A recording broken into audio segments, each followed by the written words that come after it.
This podcast is produced by the Harwood Productions Podcast Network.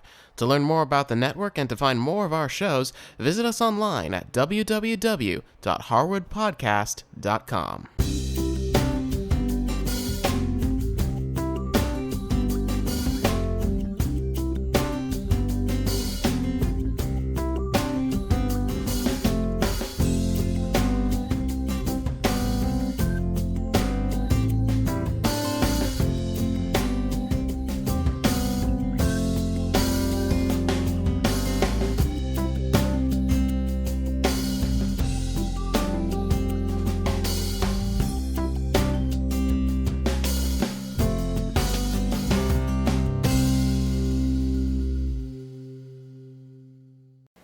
Hi, I'm Cindy Harris. In this episode, I'm going to show you my carrot cupcakes with cream cheese frosting. Now, these carrot cupcakes are chock full not only of carrots, but walnuts and pineapple. And the cream cheese frosting has just a little hint of lemon in it. It makes for a wonderfully delicious cupcake. We're going to start by getting a medium-sized bowl and getting our dry ingredients together. So I have some regular flour, and I'm going to dip in 1 cup, measuring cup, level it off, and add it into my bowl, along with a cup of sugar, a teaspoon of baking soda, a half a teaspoon of salt, and 1.5 teaspoons of cinnamon. Then I'm going to take my little whisk, and I'm going to whisk all these ingredients together. Now, to the dry ingredients, I'm going to add some chopped walnuts, and I'm going to add 3/4 cup of fairly finely chopped walnuts. And I'll use my whisk and stir those into the dry ingredients. Now I need to measure out 2 cups of grated carrots, and there's a couple of ways you can go with that. You can either get whole carrots and peel them and grate them on your box grater, or what I do is I buy a bag of grated carrots at the grocery store. But the thing is I find these to be a little bit long for a cupcake. So on my cutting board, I'm just going to run my knife through them, and I'm basically taking a carrot that's this long, and I'm cutting it into about a 1/2 to a 1-inch piece. And these are much better sized pieces, the small ones, in a cupcake. And I'm going to add that to my dry ingredients as well. Now I'm going to switch from my whisk to a spatula, and I'm going to toss those carrots in with the dry ingredients and the walnuts. Then I'm just going to set this aside. Now in my mixer, I'm going to start beating up 2 eggs, and I want these eggs to get frothy, so I'm going to let them spin around in there for about a minute or so. Now once the eggs get frothy, I've measured out a 1/2 cup of canola oil, and I'm going to slowly drizzle that into my eggs. Now that the oil is mixed in with the eggs, I'm going to stop the mixer, and I'm going to take all of my dry ingredients and I'm going to put those right in. And I'm going to turn this on a low speed to get them mixed in. Now once I see the dry ingredients are all mixed, I'm going to stop the mixer and I'm going to get my pineapple ready. Now I really like pineapple in my carrot cake, so I'm going to use some crushed pineapple.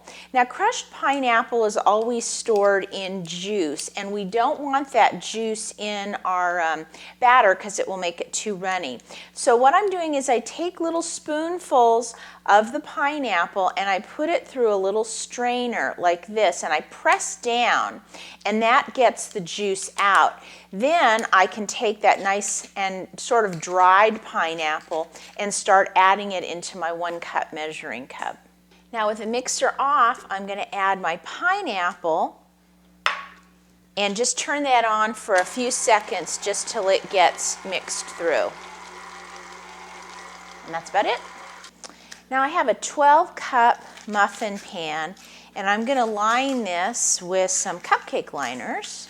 I'm going to give the batter just 1 more stir. Then I'm going to use my cookie scoop, and I'm going to start dividing this batter.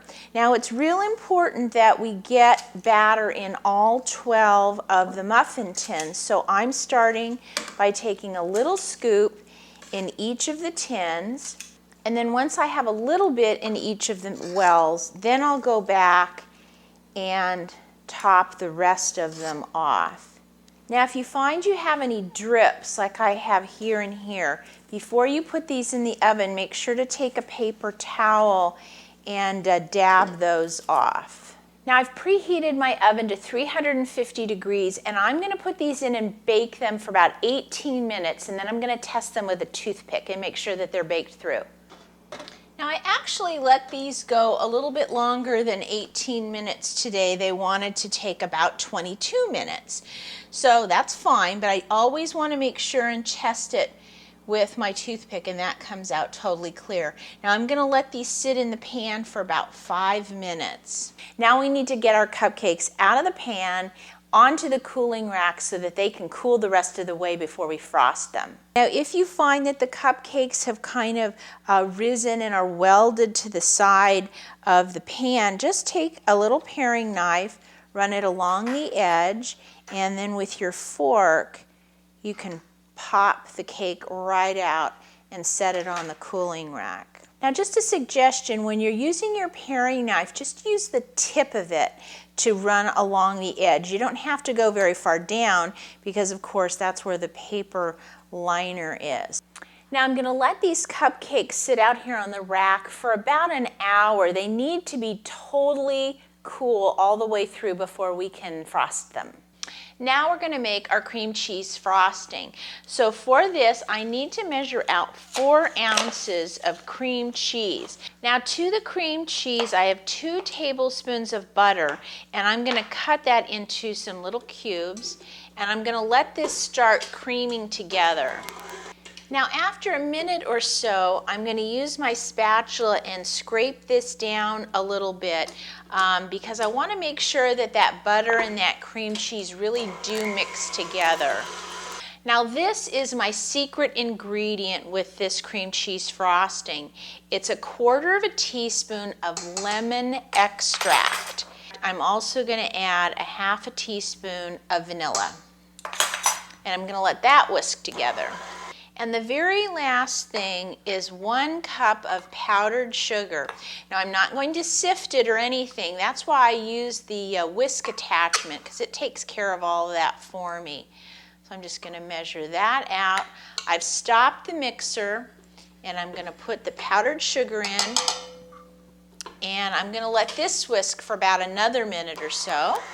And then again we're going to scrape this down because you'll see there's a lot of powdered sugar up along the edges of the bowl, and we want that to mix in with the cream cheese. And now I'm going to let this mix for about 2 minutes. Now the last thing I want to do is get some pecans, and I'm going to chop these up nice and fine, and I want to end up with about 1/2 cup. Now before we start frosting, I like to get the frosting out of the big mixer bowl and into a smaller bowl. I find it's just easier to deal with that way. So now our cupcakes are cool all the way through. We have our cream cheese frosting with that little bit of lemon extract, and if you haven't tried it, do. It just gives it a fabulous flavor.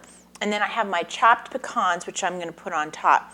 So I'm going to take a nice dollop of this fluffy cream cheese frosting, put it right on my cupcake, and you'll notice I like to let a little bit of the carrot cake show through along the edges, and then I'm just going to take and put a little sprinkling in the center of these chopped pecans. Now this is just a suggestion for if you're going to serve a cupcake as a dessert and you want it to be a little more fancy than just eating it out of your hand. One of the things that you can do is actually peel the paper off of the cupcake and then set it right in the middle of a little plate, and then that way your guests can eat it with a fork and it just dresses it up a little bit.